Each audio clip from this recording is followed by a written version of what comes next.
In 1956, artist Bernard Roundhill painted his vision of Auckland in 2000 with a sophisticated, smooth-running, modern transport system. This is what traffic in 2000 really looked like. Where did the dream go wrong? Let's start at the beginning. Auckland has always been a transit point. Māori used to land their waka on the foreshore where Britomart Station now stands. Later, European ships anchored there, ferrying settlers and goods by lighter onto the beach. In 1842, Auckland's population was 3,000. By 1873, when it had risen to around 20,000, Auckland's first train service began plying the Onehunga return route, part of a system that grew to reach beyond the region.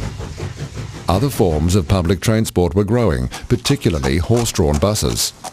By the turn of the century, with around 60,000 people, Auckland began work on an electric tram system, and the first cars appeared on Auckland streets.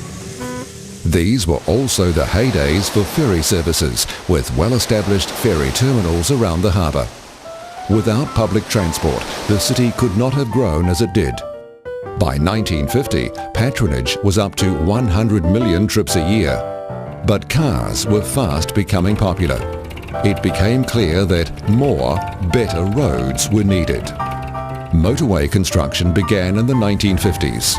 More and better roads inspired consumers to buy more cars and live further out.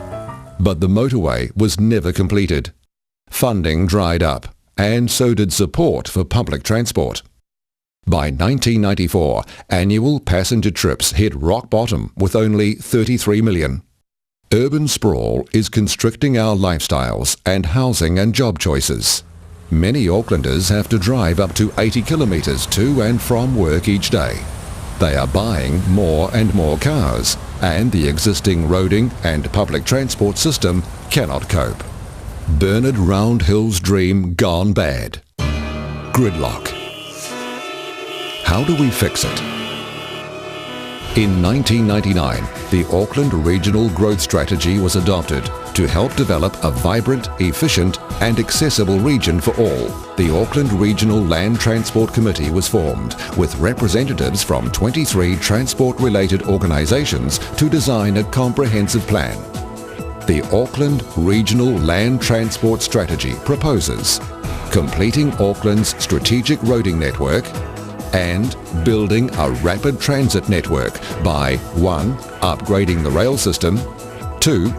Building the North Shore busway, adding bus lanes and more priority measures, improving ferry facilities, providing more and better bus, rail and ferry services, and 3. Travel demand management.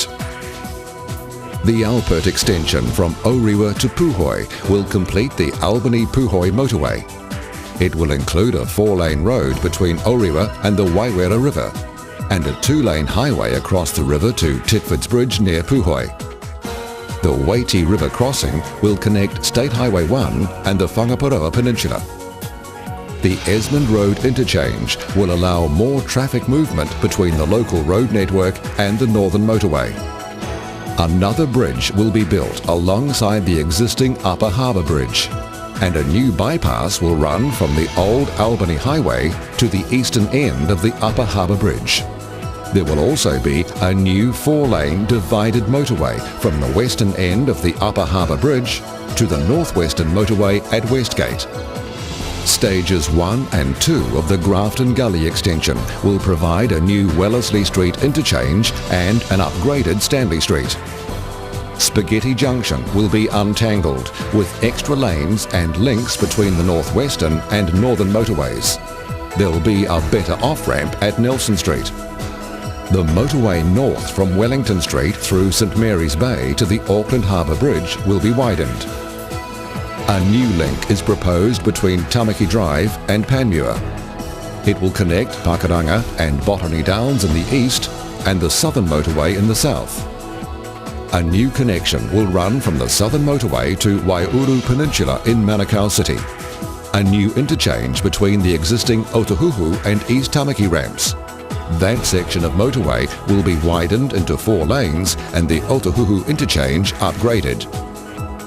A 4-lane motorway with provision for another 2 lanes will run from Hillsborough Road to Richardson Road as an extension of the Southwestern Motorway.